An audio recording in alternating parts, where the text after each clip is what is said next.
శ్రీ మహావిష్ణువు దశావతారాల్లో ఒకటైన శ్రీ లక్ష్మీ నరసింహస్వామి వారి జయంతోత్సవ ఆధ్యాత్మిక వేడుకలు కన్నుల పండుగగా విశేషంగా నిర్వహించారు.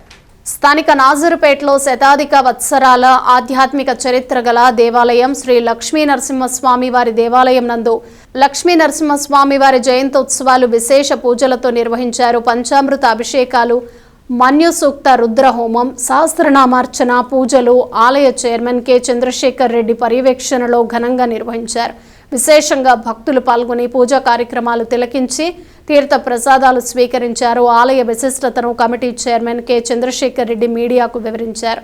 స్వామివారి బ్రహ్మోత్సవాలు విశేషంగా నిర్వహించనున్నట్లు తెలిపారు. అదేవిధంగా అంతరాలయంలో వేంచేసి ఉన్న ఆంజనేయ స్వామి వారికి ఈ నెల 12వ తేదీన హనుమత్ జయంతి సందర్భంగా ప్రత్యేక పూజలు నిర్వహించనున్నట్లు తెలిపారు. అదేవిధంగా 15వ తేదీ శుక్రవారం శ్రీ లక్ష్మీ నరసింహస్వామి వారి కళ్యాణ మహోత్సవంతో పాటు అన్న సమారాధన కార్యక్రమాలు ఉంటాయన్నారు.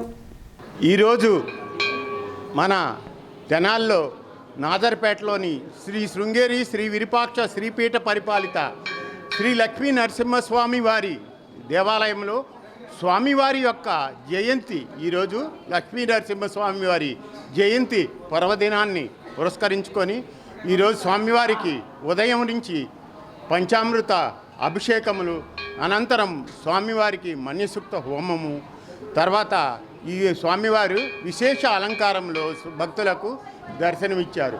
ఉదయం నుంచి ఈ స్వామివారి జయంతి సందర్భంగా అనేక వేల మంది భక్తులు లక్ష్మీ నరసింహస్వామి వారి దర్శన భాగ్యాన్ని పొంది తీర్థప్రసాదాలు స్వీకరించి స్వామి యొక్క కృపకు పాత్రులగుతున్నారు. ఈ రాజరపేటలో ఉన్న శ్రీ లక్ష్మీ నరసింహస్వామి వారి దేవస్థానం 1906 సంవత్సరంలో ఈ దేవాలయం ప్రతిష్ఠ జరిగింది. ఈ సంవత్సరంతో ఈ దేవాలయం 120 సంవత్సరాలు పూర్తి చేసుకున్నది. తెనాల్లో ఈ లక్ష్మీ నరసింహస్వామి ఇంత పురాతనమైన దేవాలయం మన తెనాలి నాజర్పేటలో మాత్రమే ఉంది. పరిసరాల్లో మన ఎక్కడా లేదు. ఇటువంటి భాగ్యం నరసింహస్వామి మన తెనాలి పరిసర ప్రాంత భక్తులకు కలగజేశారు. అలాగే ఈ నరసింహస్వామికి వైశాఖ మాసంలో నెల రోజుల పాటు బ్రహ్మోత్సవ కార్యక్రమాలు జరుగుతాం. ఆ కార్యక్రమాల్లో మొన్న 20వ తారీఖు చందనోత్సవంతో మొదలైంది.